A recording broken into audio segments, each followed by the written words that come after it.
Run.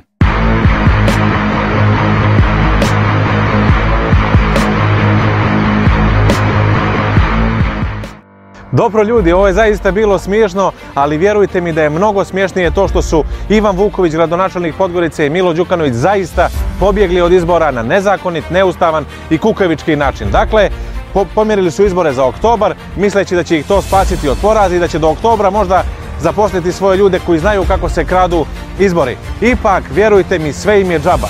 Mi idemo sada da podijelimo ove flajere našim sugrađanima, da znaju da su njih dvojica zaista utekli od građana, od izbora, od rezultata i da znaju da su to dvije obične političke kukavice. Što neko reče, ustaše i odoše.